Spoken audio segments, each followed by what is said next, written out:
Hi.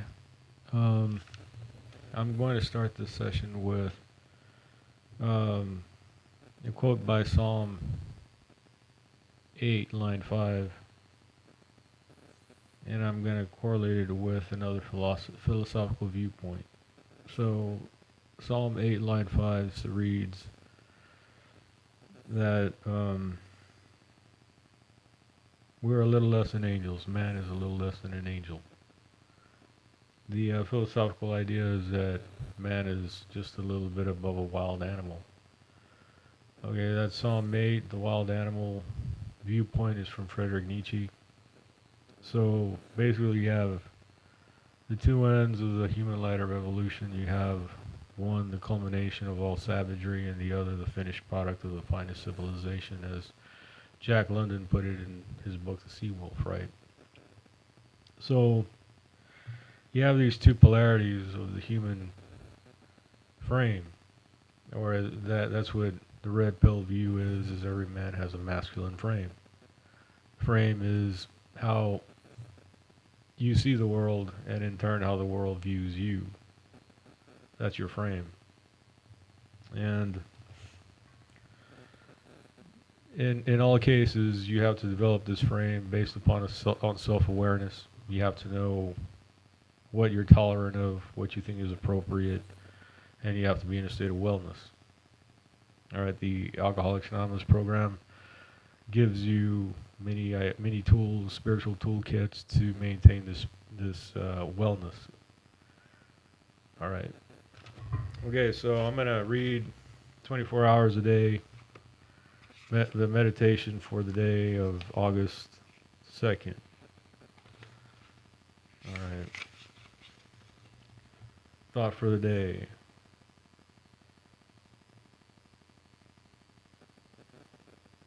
No, it's September 2nd, excuse me. It's not August 2nd. Okay, September 2nd. A thought for the day. Outline the program of action to new prospects, explaining how you made a self appraisal, how you straightened out your past, and why you are now endeavoring to help them. This is for newcomers to the AA program. It is important for them to realize that your attempt to pass this to them plays a vital part of your recovery as an alcoholic. The more hopeless they feel, the better. They may be more likely to follow suggestions. Tell them about the fellowship of AA, and if they show interest, lend them a copy of the Big Book. Can I tell the AA story to another alcoholic? Meditation for the day. You should try to stand aside and let God work through you. You should try not to block him off by your own efforts or prevent his spirit working through you. God desires your obedient service and your loyalty to the ideas of the new life you are seeking. If you are loyal to God, he will give you protection against mistakes. His spirit will plan for you and secure for you a sufficiency of all spiritual help. You will have true victory and real success if you will put yourself in the background and let God work through you. Prayer for the day. I pray that I may not interfere with the working of God's Spirit in me through me. I pray that I may give it full reign. Okay, this is for the alcoholic who's worked the 12-step program. He probably has about 5 years of sobriety and never has touched a drop of alcohol. My hat's off to that person. I've never been able to do that within the 14 years that I've been at AA. The longest stint in sobriety I had was about 1 year and 6 months. All right, with that said, all right, AA and Alpha Male Red Pill Awareness. That's the title of this channel. Okay, and frame. I was talking about frame.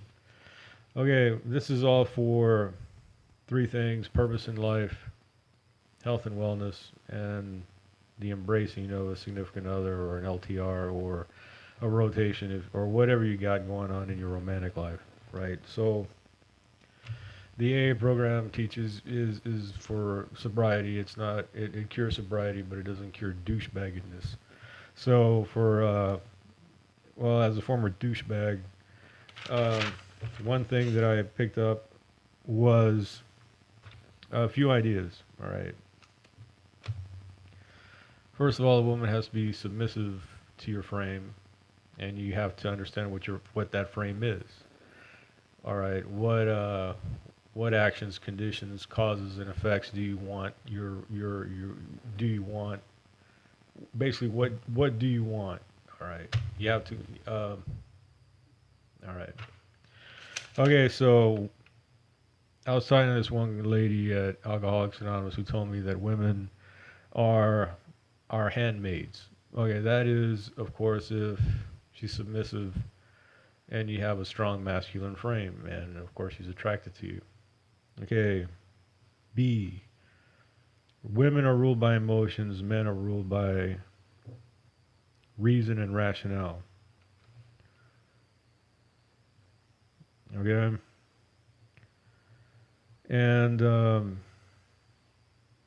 if there's love within these two people, or an organic attraction between these two people, a natural organic attraction, and she's submissive, okay, the your rationale and your a man's rationale and reason should outweigh a woman's emotions, and she should submit. Okay. Of course, in my case, I resign most of my what the constraints and boundaries of my frame, what I think is appropriate and inappropriate. I subscribe a lot to the Mosaic Law and my higher power, as far as I can tell, under the New Testament view of acceptance and grace. I have. I'm going to read the third step prayer of Alcoholics Anonymous. It's on page 63 of the Big Book, chapter 5. God, I offer myself to thee to build with me and do with me as thy wilt. Relieve me of the bondage of self, that I may better do thy will. Take away my difficulties, that victory over them may bear witness to thee, to those I would help, of thy power, thy love, and thy way of life. May I do thy will always. Okay, that's the third step prayer. It's in tune with the 24-hour reading of helping other fellow alcoholics maintain a sense of sobriety as well as spiritual wellness. Okay, um, the reading of the 24 hours, as far as I got from it, was that you should not get in the way, your will should not get in the way of your higher power's grace.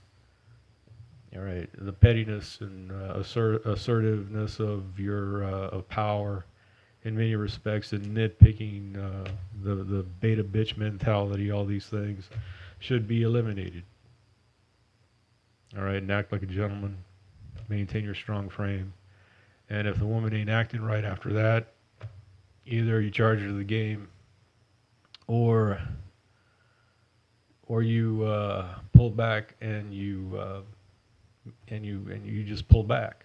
Pull back means you don't talk to her for a week or so. That's the only weapon you have. As a gentleman, you can't do anything other than that in a relationship. All right. Now, of course, you can lift weights, you can get strong, and be a protector. But for the most part, your lady has to be a good person. She has to be your handmaid, and she has to submit. If she can't do that, then it's time to move on. And I had this lady friend who was here from Colombia, and the reason why she was here was to make money to buy a house in Colombia for her family. Now, that's a noble effort, it's a noble cause, but that was the reason why she was here. Everything else was secondary. She was working very hard, as a waitress in a restaurant to make this happen, and she eventually got her niece from Colombia to help her with that effort. So my hat's off to them and their purpose in life. But the lady, or the person that I was interested in, the waitress from Colombia, she had this really strong frame, like a dude, because she had this purpose that superseded everything else. So she was not submissive at all. And I was very, very blue pilled at the time, seeing how I've only had a rudimentary introduction into the red pill awareness. But I've been at AA for a long time. So what I've picked up on is that um, being a gentleman and being in your alpha brainwave instead of your beta bitch mentality is a big effort for me because I was in college for so long in this beta problem solving mode of thinking and came across at times as a little belligerent at times because I was lifting weights, frustrated with a lot of internal it was just angst or whatever you want to call it. Well, all that coupled with a beta mentality came across as a little too aggressive at times. And now that I'm away from the high school of or graduate school or seeing how I graduated already, um, the alpha brainwave gentleman with a good frame, strong masculine that knows what he can tolerate, his boundaries, limits under his higher power God, and trying to do God's will through him. All these ideas lend to your frame, of course, your reasonability and rationale that should be yielded to by your handmade significant other that, of course, has an organic attraction for you, right? In her emotional state, all right? Okay. That's all I got. Thanks for watching. Goodbye.